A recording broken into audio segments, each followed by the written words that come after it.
Hello दोस्तों, examination classes में आपका स्वागत है। हाँ दोस्तों, जूनियर एसेंशियल्स मेंस में दोस्तों इंटरनेट में आज दोस्तों दूसरा जो है प्रैक्टिस शॉट होगा। हाँ आइए दोस्तों डिस्कस करते हैं। आज का पहला क्वेश्चन है, server are the computers that provide resources which are connected to a. Server वे कंप्यूटर हैं जो संसाधन उपलब्ध कराते हैं जो कि डैश से जुड़े होते हैं, क्लाइंट से जुड़े होते हैं, नेटवर्क से जुड़े होते हैं, सुपर कंप्यूटर से जुड़े होते हैं कि मेन फ्रेम कंप्यूटर से जुड़े होते हैं, बताइए। तो दोस्तों आपको पता होना चाहिए कि जितनी भी चीजें हैं वो सभी की सभी दोस्तों नेटवर्क से जुड़ी होती हैं ना। सर्वर वह कंप्यूटर प्रोग्राम, पहले सर्वर के बारे में जान लेते हैं, ठीक है। देखिए, सर्वर वह कंप्यूटर प्रोग्राम या मशीन होता है जो नेटवर्क से जुड़े प्रत्येक कंप्यूटर को विभिन्न सेवाएं प्रदान करता है, ठीक है। मींस कि ये मेरा एक सर्वर कंप्यूटर है, तो इससे और जो दोस्तों कंप्यूटर जुड़े होंगे वो सभी के सभी क्लाइंट कंप्यूटर हो सकते हैं। क्या हो सकते हैं दोस्तों? क्लाइंट कंप्यूटर हो सकते हैं। ये है दोस्तों, यदि सर्वर कंप्यूटर तो ये सब क्लाइंट कंप्यूटर आपस में इससे जुड़े होते हैं, ठीक। ये सभी के सभी क्लाइंट कंप्यूटर होंगे। एक सर्वर में बहुत सारे क्लाइंट कंप्यूटर जुड़े हो सकते हैं जो हार्डवेयर सॉफ्टवेयर आराम से हार्डवेयर सॉफ्टवेयर का क्या करते हैं दोस्तों? शेयरिंग करते हैं। समझ में आया? तो बी ऑप्शन सही है। अब next question, which of these establishes communications network server and work station. निम्नलिखित में से कौन सर्वर एवं कार्य स्थानों के मध्य संपर्क स्थापित करवाता है? इंटर स्पेस करवाता है, बैकबोन करवाता है कि टर्मिनल एक्सेस पॉइंट करवाता है कि गेटवे करवाता है? बताइए कौन करवाता है? सर्वर और मतलब एक तरीके से कहिए सर्वर और क्लाइंट के मध्य संपर्क स्थापित करवाने वाला कौन सा होता है, उसके बारे में ये पूछ रहे हैं। तो ये है दोस्तों terminal access point. Terminal access point मतलब कि जितने भी एक तरीके से कहिए डिफरेंट सर्वर तथा डिफरेंट क्लाइंट के मध्य संपर्क स्थापित का कार्य करता है, जिससे कि डाटा का आदान प्रदान किया जाता है। किसका दोस्तों? डाटा का आदान प्रदान किया जाता है। समझ में आया? अब आइए इसके आगे नेक्स्ट क्वेश्चन पे चलते हैं। Which of these establishes communication between server and work station? निम्नलिखित में से कौन सर्वर और कार्य स्थानों के मध्य संपर्क स्थापित करवाता है? एक तो वही क्वेश्चन हुआ टर्मिनल एक्सेस पॉइंट, इसका भी सही होगा ना। इसका क्या होगा? इसका भी टर्मिनल एक्सेस पॉइंट होगा। आइए चलिए नेक्स्ट क्वेश्चन पे।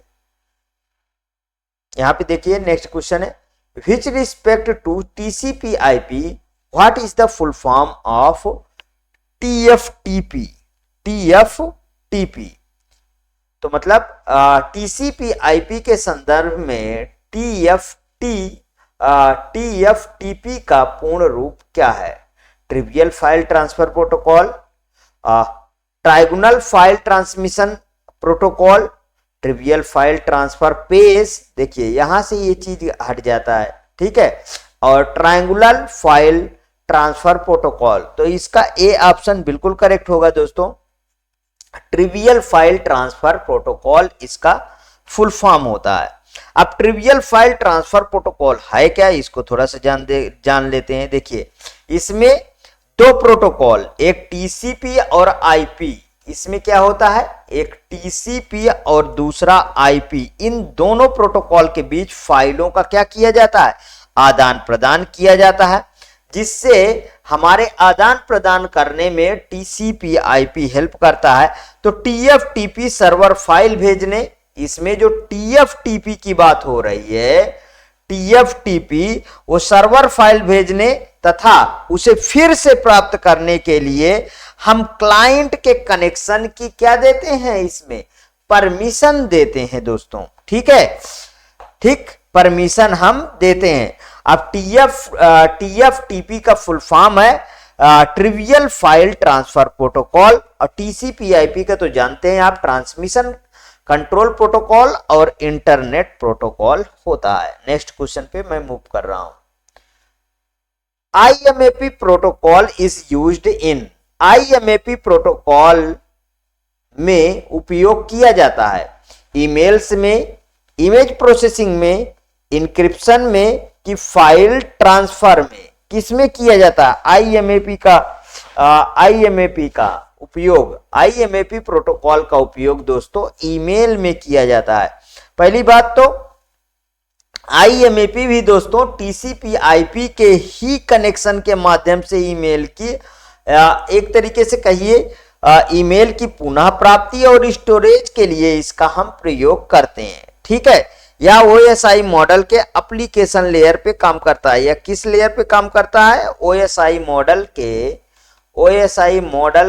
एप्लीकेशन लेयर पे, OSI मॉडल के एप्लीकेशन लेयर पे ये काम करता है, एप्लीकेशन लेयर पे ये काम करता है। समझ में है? आगे देखते हैं। यहां पे देखिए मैंने बोला था कि इसके प्रीवियस में अच्छा OSI मॉडल की मैं 7 लेयर के बारे में डिस्कस कर चुका हूं। ये आपको पता होना चाहिए कि मैं एक ट्रिक बताया करता हूं, आप ST नहीं दे पाओगे ना, आप ST नहीं दे पाएंगे, ठीक है।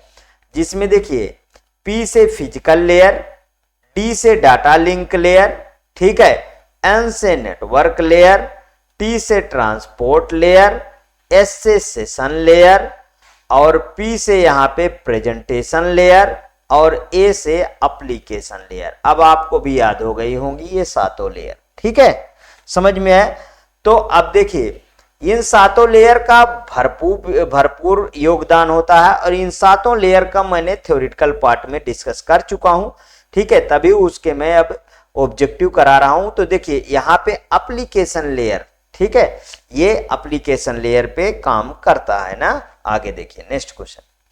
इन अ computing dash is a network security system that monitor and control incoming and outgoing network traffic based on predetermined security rules। Computing में डैश एक नेटवर्क सुरक्षा प्रणाली है जो पूर्व निर्धारित सुरक्षा नियमों के आधार पर आने वाले और बाहर जाने वाले नेटवर्क ट्रैफिक की निगरानी और नियंत्रण करता है। वो क्या है दोस्तों? कुकीज है, स्पैम है, कि फायरवॉल है, कि स्पाईवेयर है? तो वो होगा दोस्तों फायरवॉल। बिल्कुल सिंपल सा क्वेश्चन था। देखिए फायरवॉल क्या होता है? फायरवॉल हार्डवेयर और सॉफ्टवेयर दोनों होता है। ये क्या काम करता है दोस्तों? समझिए, फायरवॉल ये आपके कंप्यूटर को सिक्योरिटी प्रोवाइड करता है, मतलब अनऑथराइज्ड एक्सेस को रोकता है। इस तरीके एक तरीके की ये दीवार बनी होती है दोस्तों, जो हमारा हार्डवेयर और सॉफ्टवेयर दोनों होता है, जो आपके कंप्यूटर को सिक्योर बनाता है। समझ में है? Next, A dash is a computer appliance or router that sits between the trusted and untrusted system। Dash एक ऐसा कंप्यूटर उपकरण या राउटर है जो न्यस्त एवं अन्यस्त सिस्टम के बीच होता है। हब है, स्विच है, फायरवॉल है, कि ब्रिज है? बताइए कौन सा सही है? बहुत अच्छा क्वेश्चन है, बताइए। हब है, स्विच है, कि फायरवॉल है, कि ब्रिज है? तो इसमें अब बताएं। देखिए थोड़ा सा केवल आपको क्वेश्चन को चेंज कर दिया है, बात वही कह रहा है। ऐसे कंप्यूटर उपकरण राउटर में जो न्यस्त और अन्यस्त है, यहां पे देखिए ट्रस्टेड और अनट्रस्टेड सिस्टम आते हैं, तो वो उसको कौन रोकता है? फायरवॉल रोकता है।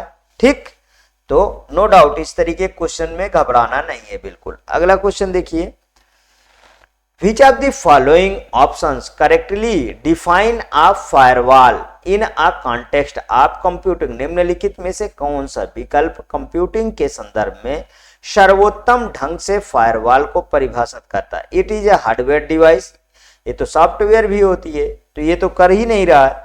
It is the same of a software, it is the combination of both software and hardware device to permit और deny network transmission based on the set of rule। बिल्कुल करेक्ट दोस्तों, इसका यही ऑप्शन सही है। सी में पूरी बात कह दिया है इसने, ठीक है। ठीक, ये हार्डवेयर और सॉफ्टवेयर होता है और अनऑथराइज चीजों को रोकता और परमिशन देने का ये काम करता है। आगे वाला भी लेकिन पढ़ लीजिए, it is a combination of software hardware based device to permit any and every network transmission. ठीक है, यहाँ पे परमिट एंड डिनाई होना चाहिए। ठीक है, आगे देखिए next, which of the following statement about firewall. Firewall से काफी क्वेश्चन है, इनको ध्यान दीजिए क्योंकि यहाँ से बहुत सारा क्वेश्चन पूछा जाता है। ठीक है, which of the following statement about firewall is incorrect, मतलब फायरवॉल के संबंध में निम्नलिखित में से कौन सा कथन सही नहीं है? It is a combination of both software and hardware device, बिल्कुल करेक्ट है। It is a frequently used to the protect a computer network from unauthorized access, बिल्कुल करेक्ट है। It is unusable to permit legitimate communication to pass, यह वैध संचार के पारगमन की अनुमति देता है। It permits network transmission based on set of rule, तो इसका कौन सा सही है बताइए दोस्तों? इसमें ऐसी कोई बात नहीं होती है जो ये कह रहा है कि एक वैध संचार के पारगम की अनुमति नहीं देता है। इसका तो वो पूछे नहीं, तो नहीं के संबंध में आपका सी ऑप्शन सही है। ठीक है, नेक्स्ट क्वेश्चन पे चलते हैं। अब फायरवॉल देखिए, फिर से एक क्वेश्चन फायरवॉल पे।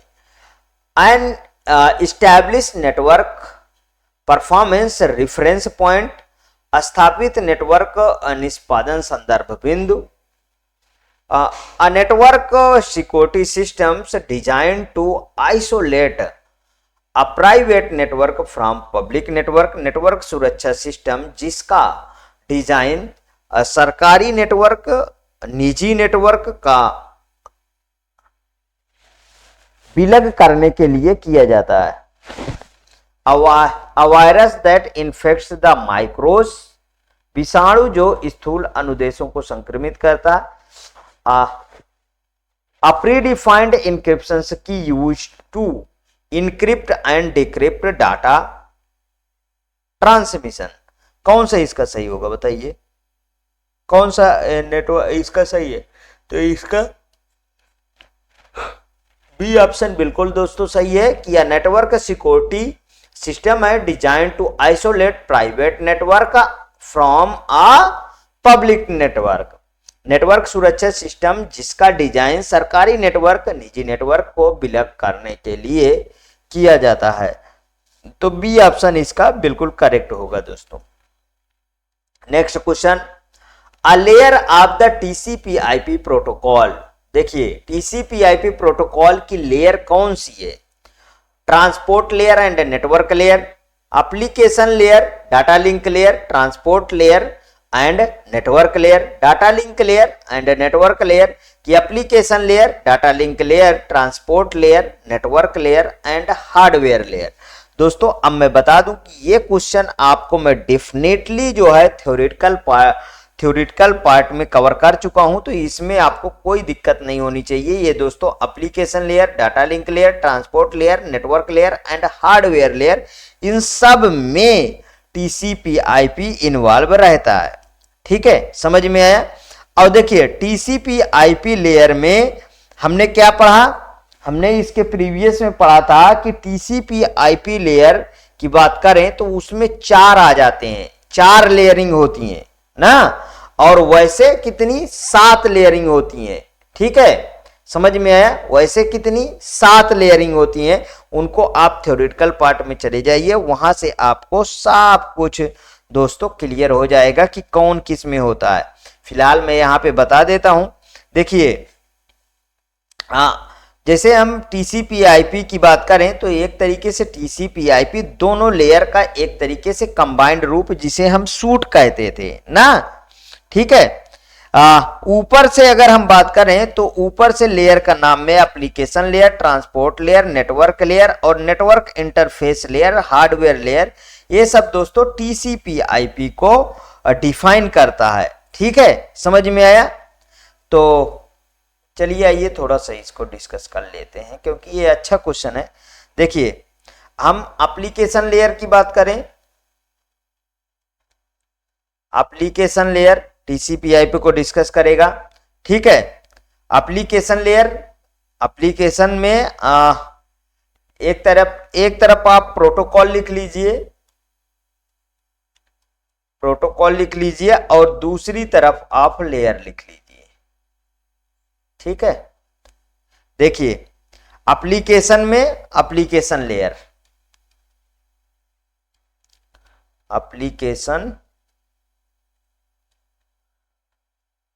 एप्लीकेशन लेयर, यहां पे ट्रांसपोर्ट लेयर, ट्रांसपोर्ट लेयर में कौन कौन है? UDP और TCP, ठीक समझ में है। नेटवर्क लेयर में नेटवर्क प्रोटोकॉल,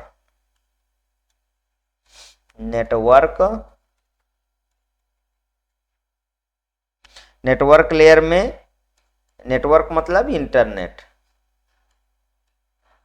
इंटरनेट प्रोटोकॉल, ठीक है। Network interface layer,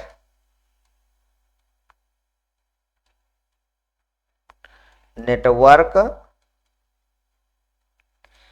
interface layer, तो इंटरनेट इंटरफेस, इसमें क्या आ जाएगा? इंटरनेट इंटरफेस, ठीक। Hardware layer,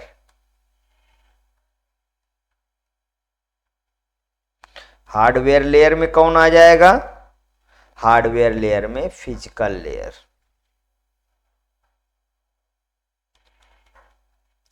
physical network. समझ में आया इतना? ठीक, चलिए नेक्स्ट क्वेश्चन पे चलते हैं। What is the network byte order use in TCP/IP? TCP/IP में प्रयुक्त नेटवर्क बाइट ऑर्डर क्या होता है? ठीक है, मिडिल इंडियंस होता है, रैंडम होता है, बिग इंडियन कि लिटिल इंडियन होता है? ये तो बढ़िया है। तो दोस्तों बिग इंडियन होता है। क्या होता है? बिग इंडियन होता है। देखिए नेटवर्क बाइट की बात किया है। देखिए नेटवर्क, अगर मैं नेटवर्क में नेटवर्क एड्रेस सभी को एक तरीके से कहिए इसको, हाँ मतलब सुसंगत एड्रेसिंग कॉन्वेंट का अगर मैं इसमें ये एक्सेस करवाऊं तो मतलब नेटवर्क बाइट ऑर्डर के रूप में जाने जाने वाला यह कन्वेंशनल नेटवर्क एड्रेस के बिग ऑर्डर को परिभाषित करेगा। मतलब क्योंकि वे नेटवर्क से गुजरते हैं इसलिए TCP/IP मानक network byte order big Indian होता है। अच्छा क्वेश्चन था, याद रखिएगा, सी ऑप्शन बिल्कुल correct. Next question, which among the following wireless standard is used in 4G network technology? 4G network प्रौद्योगिकी में निम्नलिखित में से कौन सा वायरलेस मानक उपयोग किया जाता है 4G नेटवर्क में? तो 4G LTE होता है, ठीक है, GPRS 2G होता है, 3G कहिए, GPRS 2G 3G के बीच, मतलब ये 2.5 पे काम करता था ना। और VPN की WAP, कौन सा इसका सही है बताएं? कौन सा सही है? तो ये है दोस्तों इसका बी ऑप्शन बिल्कुल सही है, एल टी लिख के आए। या ये देखिए ये जो है 3 जनरेशन से थोड़ा सा ऊपर था, और एक होता है और एल टी ई ए आ जाए तो ये है 4th जनरेशन, पूरा कंफर्म। ठीक, नेक्स्ट। तो इसका कौन सा ऑप्शन? हाँ, बी ऑप्शन सही है। A dash is an the agreement between the communicating parties on how communication is to proceed dash, 2 पक्षों के बीच संप्रेषण करने का एक ऐसा समझौता है जो यह बताता है कि संप्रेषण कैसा किया जाए। Path, bond, SLA, protocol. तो दोस्तों इसका है प्रोटोकॉल, मतलब प्रोटोकॉल ही तो था सेट ऑफ रूल। क्या था? Set of rule. ध्यान से क्वेश्चन पढ़ा करिए, इस तरीके के क्वेश्चन बहुत देखिए।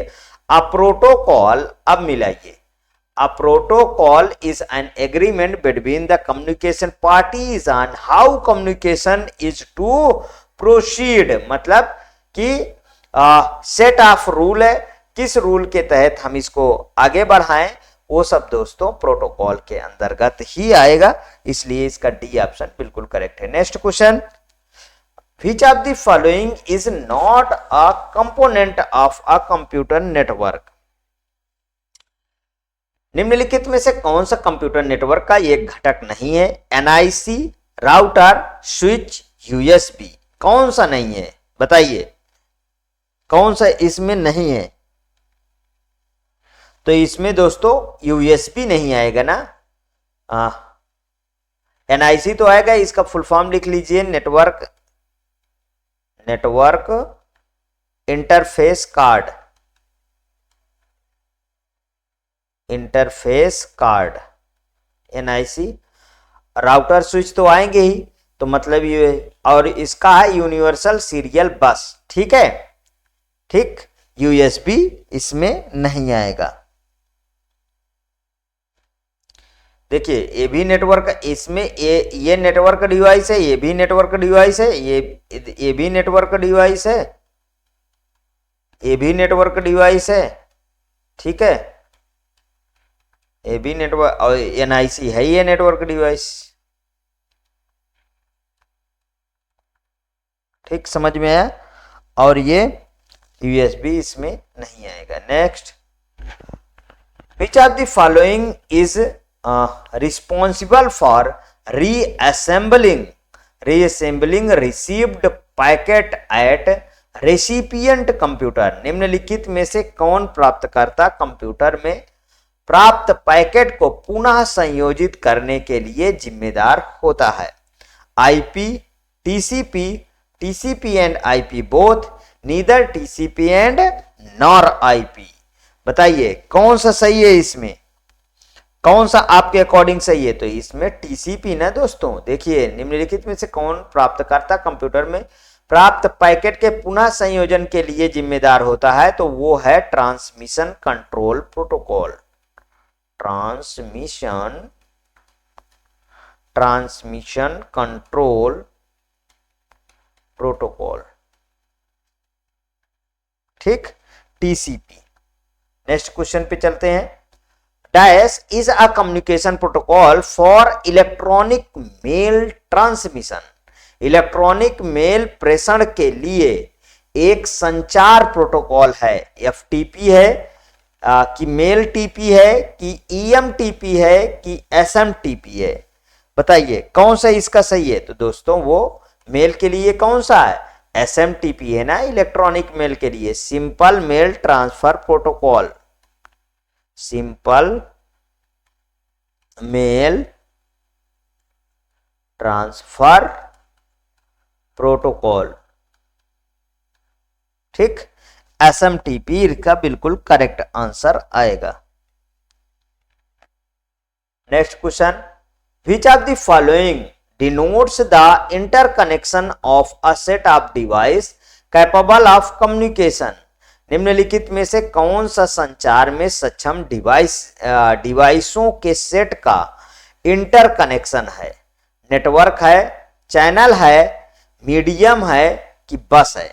बताइए, निम्नलिखित में से कौन सा संचार में सक्षम डिवाइसों के सेट इंटरकनेक्शन है? तो वो कौन सा है? वो है दोस्तों नेटवर्क। वो क्या है? नेटवर्क। ठीक, next question, which of this is not a switching techniques? निम्नलिखित में से कौन सा एक स्विचिंग टेक्निक्स नहीं है? Circuit switching, data switching, packet switching, message switching. तो कौन सा इसमें नहीं? दोस्तों कोई डाटा स्विचिंग नहीं होता है। सर्किट स्विचिंग सही है, पैकेट स्विचिंग सही है, मैसेज स्विचिंग सही है, लेकिन डाटा स्विचिंग ऐसा कोई स्विचिंग नहीं बनी है। Next question, which of this network usually spread over countries? इनमें से कौन सा नेटवर्क सामान्यतः देश भर में फैला हुआ होता है? तो पैन है, ये तो दोस्तों पर्सनल एरिया नेटवर्क है। लाइन है, लोकल एरिया नेटवर्क है। वैन है, बिल्कुल सही, वाइड एरिया नेटवर्क होता है। मेट्रोपॉलिटन एरिया नेटवर्क नहीं। तो इनका फुल फॉर्म लिख लीजिए, पर्सनल। देखिए, पर्सनल से ही पता चल रहा है कि खुद के लिए पर्सनल एरिया नेटवर्क। इसकी रेंज होती है 10 मीटर। ठीक है, इसकी रेंज होती है 100 मीटर। ठीक, यह है local area network. Local area network. Metropolitan 100 kilometre range. ठीक है, यह है मेट्रोपॉलिटन एरिया नेटवर्क। और ये है दोस्तों wide area network. Wide area network, यही है दोस्तों इंटरनेट। ठीक है, ये क्या है? ये है इंटरनेट। ठीक, समझ में आया? ये रहा आपका दोस्तों आज के 20 क्वेश्चनों का सेट। यदि आपको पसंद आए तो प्लीज और प्लीज मेरे एग्जामिनेशन चैनल को सब्सक्राइब कर लीजिए, मेरे वीडियो को लाइक करिए, ज्यादा से ज्यादा दोस्तों में शेयर करिए, अपनी प्रतिक्रिया कमेंट बॉक्स में जरूर प्रस्तुत कीजिए। ओके दोस्तों, थैंक यू।